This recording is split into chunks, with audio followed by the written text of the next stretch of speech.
Assalamualaikum warahmatullahi wabarakatuh. Baiklah, hari ini saya akan menyampaikan mengenai topik untuk hari ini, pasar persaingan sempurna.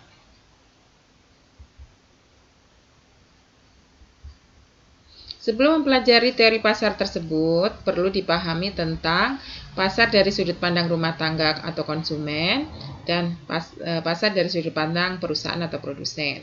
Kemudian, industri, perusahaan-perusahaan yang menjual produk sejenis.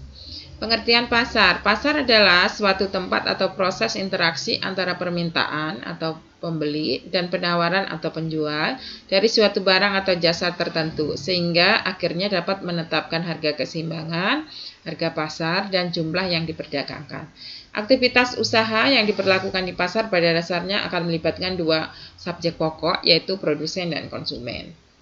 Konsep pasar dan industri. Dari sudut pandang rumah tangga, pasar terdiri dari perusahaan-perusahaan di mana mereka dapat membeli produk. Dari sudut pandang perusahaan atau industri, pasar terdiri dari pembeli-pembeli di mana mereka dapat menjual suatu produk. Beberapa struktur pasar yang sering terjadi yaitu pasar persaingan sempurna dan pasar persaingan tidak sempurna. Pasar persaingan tidak sempurna terdiri dari beberapa. Dari sudut penjual disebut ada monopoli dan oligopoli. Dari sudut pembeli ada monopsoni dan oligopsoni. Monopoli ini satu penjual, banyak pembeli. Oligopoli sedikit penjual, artinya lebih daripada dua. Kalau dua, duopoli. Kalau lebih daripada dua disebut dengan duopoli. Kemudian dari segi pembeli, monopsoni. Jadi pembelinya hanya satu. Kemudian oligopsoni, pembelinya sedikit atau lebih daripada dua. Contohnya kalau di sini monopsoni itu industri kalau oligopsoni ya, industri tapioka itu pembelinya kan industri tapioka kan jumlahnya sedikit ya, tidak banyak ya. Sedangkan yang menjual produknya banyak singkong itu, tapi yang membeli hanya sedikit. Tuh, kalau misalkan monopsoni di pertanian ini misalkan tebu itu yang membeli hanya sedikit perusahaan. Kalau di Lampung ada SIL, kemudian GPM ya. Berarti dia tidak monopsoni. Kalau lebih daripada dua dia oligopoli. Kalau dua itu dua perusahaan yang membeli duopoli. Kalau satu berarti monopsoni. Dari pendekatan input dan pendekatan output. Beberapa struktur pasar yang sering terjadi dilihat dari jumlah pembelinya dan jumlah penjualnya. Kalau penjualnya banyak, pembelinya banyak disebut dengan pasar persaingan sempurna. Kalau penjualnya satu, pembelinya banyak, monopoli. Kalau penjualnya sedikit, jumlah pembelinya banyak, oligopoli. Kalau penjualnya banyak, pembelinya satu disebut monopsoni. Kalau penjualnya banyak, kemudian jumlah pembelinya itu sedikit disebut oligopsoni. Nah, ini kalau nanti kalian melakukan riset, sering untuk produk-produk pertanian masuk kategori mana, oligopsoni atau monopsoni. Misalkan singkong, jagung, tebu dan lain-lainnya, karet, itu kan ya, dia pembelinya berapa orang pelaku pasarnya. Kalau ini contohnya kan banyak ya, monopolis, contohnya Pertamina, PLN, oligopoli, misalkan contohnya produk-produk apa? Produk-produk seperti motor ya. Sekarang kalau zaman dulu hanya dua, misalkan dari Honda sama Honda sama Yamaha. Kalau sekarang udah banyak Suzuki dan merek-merek lain banyak sekarang masuk ke oligopoli kan ya.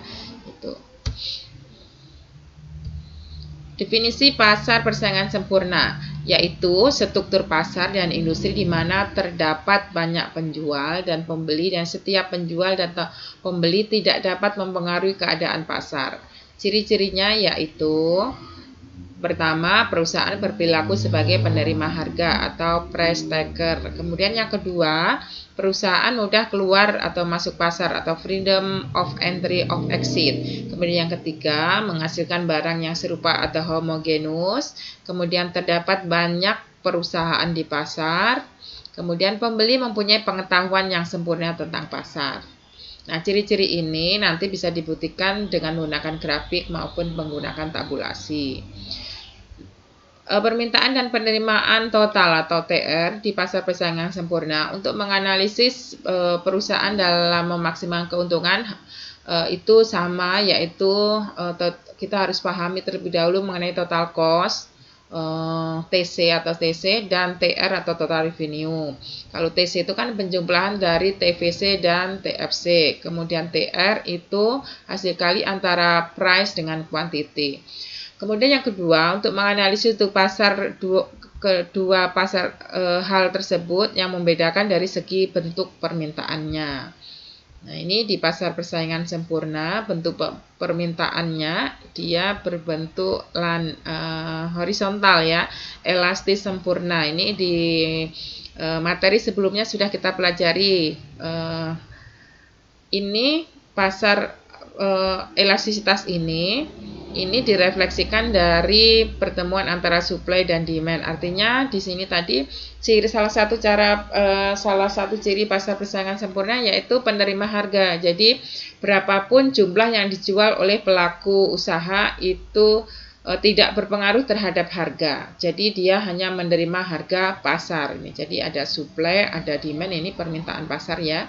Ada harga keseimbangan. Nah, pelaku perusahaan yang masuk ke pasar PS adalah dia hanya bisa menerima harga. Makanya elastisitasnya adalah elastis sempurna. Berapapun jumlah tidak akan berpengaruh terhadap harga. Misalkan ada pemain baru ya, perusahaan-perusahaan baru masuk, kalau dia mau produknya diterima di pasar, harganya ya harus sama karena dia tidak akan berpengaruh terhadap quantity dari supply yang akan di pasar tersebut, sehingga juga quantity demand-nya.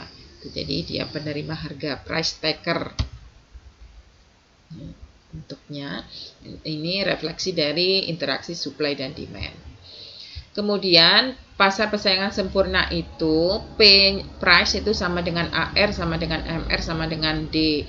Nah, ini secara matematis bisa ditulis seperti ini ya. TR rumusnya adalah P kali Q, sedangkan AR itu average rata-rata kan, average revenue itu adalah total revenue dibagi dengan Q. Sedangkan P itu adalah P sama dengan P kali diturunkan dari P kali Q dibagi dengan Q. Pindah ruas ke kanan ke kiri ya. Jadi variabel ini P-nya kalau pindah ruas ke sini berarti kan TR dibagikan dengan Q. Sedangkan TR itu rumusnya P kali Q. Sehingga P sama dengan TR. Kemudian MR sama dengan P dikali dengan Q plus 1 min P kali Q. Jadi perubahan TR sebagai akibat penambahan penjual satu unit produk. Jadi MR kalau ini diuraikan P kali Q plus P. P kali Q dikurang P kali Q itu habis ya, tinggal P. Sehingga MR sama dengan P. Itu secara matematisnya pembuktiannya bahwa P sama dengan AR sama dengan MR sama dengan D.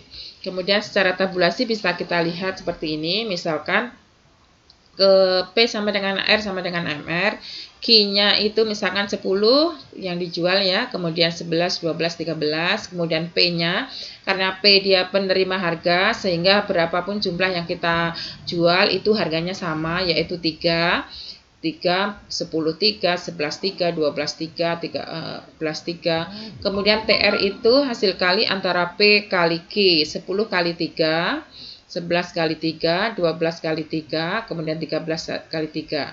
10 kali 3, 30, 11 kali 3, 33, 12 kali 3, 36, 13 kali 3, 39. Kemudian AR sama dengan TR dibagi Q. 30 dibagi 10, 3, 33 dibagi 11, 3, 36 dibagi 12, 3, 39 bagi 13, 3. Kemudian MR, delta TR dibagi dengan delta Q. Berarti 33 dikurang 33, 11 dikurang 10, 1. 3 dibagi 1 sama dengan 3. Kemudian 36 dikurang 33, 3, 12 dikurang 11, 1, 3 dibagi 1, 3. Kemudian 39 dikurang 39, dibagi dengan 13 min 12 sama dengan 1. 3 dibagi 1 sama dengan 3. Sehingga dari tabulasi itu juga terbukti bahwa P sama dengan AR sama dengan MR. 3 semua ya. Betul. Mungkin untuk menambah pemahaman kalian mengenai pasar persaingan sempurna, ciri-ciri pasar persaingan sempurna. Kurva permintaan AR, MR, dan P. Kurva MTR-nya yaitu P kali Q. Jadi misalkan 3, ini 10 ya. Dia bentuknya seperti ini. 30 di sini kalau pada saat 11 berarti meningkat, pada saat 12 ke atas ya. Kemudian kurva D-nya itu P sama dengan AR sama dengan MR sama dengan D. Nah, berdasarkan penjelasan tadi, maka perusahaan dalam PPS atau pasar persaingan sempurna akan memperoleh laba maksimum apabila memproduksi di mana MC sama dengan MR. Sedangkan MR tadi sudah dijelaskan sama dengan P ya. Sama dengan P, sama dengan AR, sama dengan D. Jadi MC sama dengan P di pasar persaingan sempurna. Nah, nanti pada saat pasar monopoli, dia kembali lagi MC sama dengan MR untuk mencapai laba maksimum. Nah, kurva MC-nya sudah kita pelajari di teori biaya ya. Ini kurva MC-nya, kurva ATC, kemudian kurva AVC. Nah, keseimbangan terjadi pada saat MC sama dengan P. Ini kurva MC-nya, ini kurva P-nya. Nah, ini pertemuan antara P dan MC kita tarik, ketemulah kuantiti keseimbangan. Kuantiti keseimbangan. Perpotongan di ATC, biaya yang dikeluarkan pada memproduksi sebesar Q adalah sekian. Nah, kita tarik ke sini. Nah, ini disebut dengan keuntungan.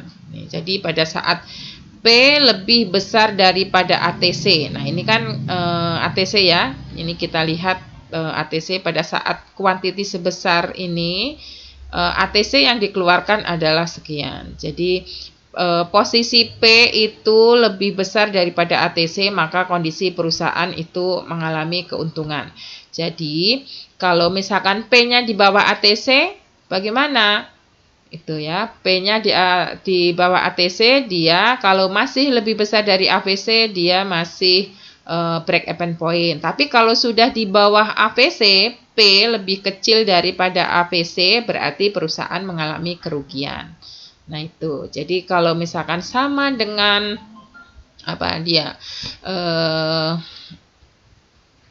dia masih bisa berproduksi gitu ya, sama dengan P sama dengan AVC. Jadi hanya dia bisa memproduksi, tetapi hanya sebagian biaya yang biaya hanya menutupi sebagian biaya yang dikeluarkan, biaya tetap atau biaya variabel.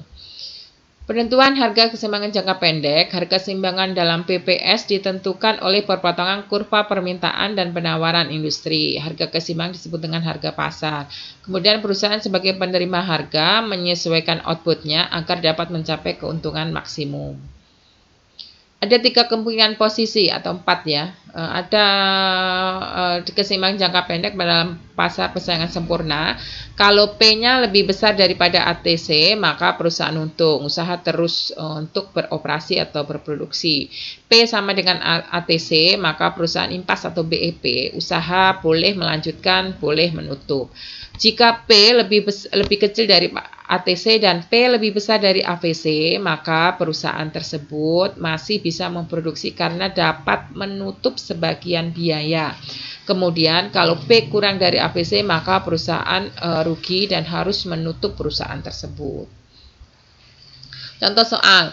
Seorang pengusaha PPS memiliki fungsi permintaan Q sama dengan 25 min 0,25 P dengan fungsi biaya total 90 min 40 Q plus 4 Q pangkat 2. Apabila perusahaan bertujuan memaksimumkan keuntungan, tentukan yang A jumlah produksi dan harga produk, besarnya biaya marginal dan biaya rata-rata, kemudian besarnya biaya tetap rata-rata dan biaya variabel rata-rata, kemudian besarnya keuntungan yang diperoleh oleh perusahaan.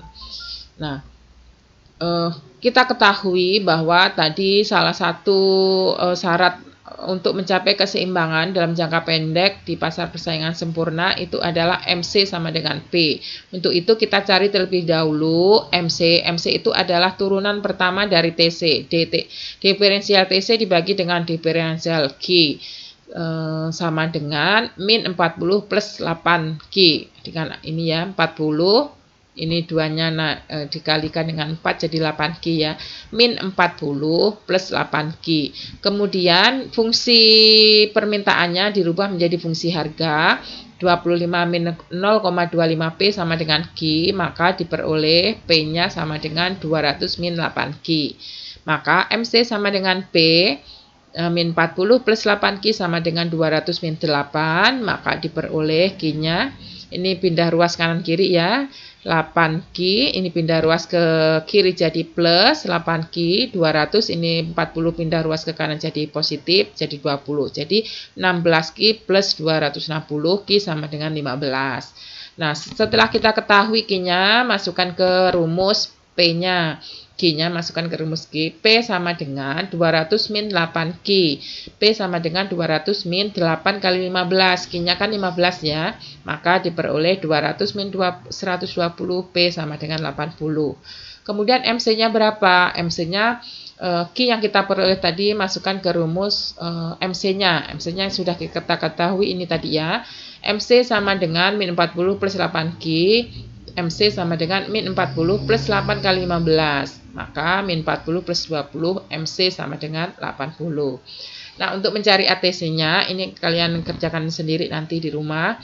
ATC itu rumusnya TC dibagi dengan Q. TC-nya ini 90 min 40 Q plus 4Q pangkat 2. Maka 90 min 40 kesalah ya ini ya. Jadi jangan dilihat ini. Jadi 90 dikurang 40 kali 40 mestinya ya. Jadi ini ATC-nya itu 90 dibagi Q min 40 plus 4Q. Tuh, jadi ini agak salah ya. Nah, masukkan nilai Q-nya di situ. Kemudian untuk AVC itu TFC dibagi dengan Q, 90 dibagi 15. Kemudian AVC-nya TVC dibagi Q, min 40.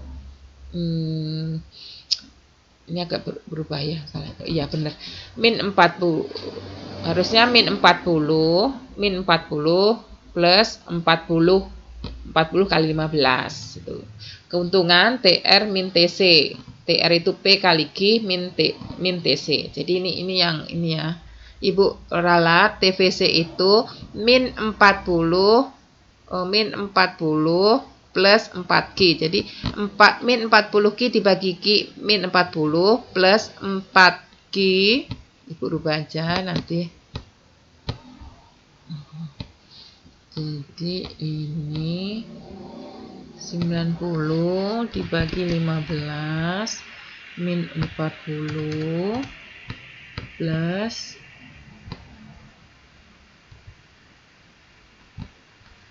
ya. Tuh, kalau yang ABC ini min 40 plus nah ini. Oke. Paham ya? Nanti dikerjakan di rumah.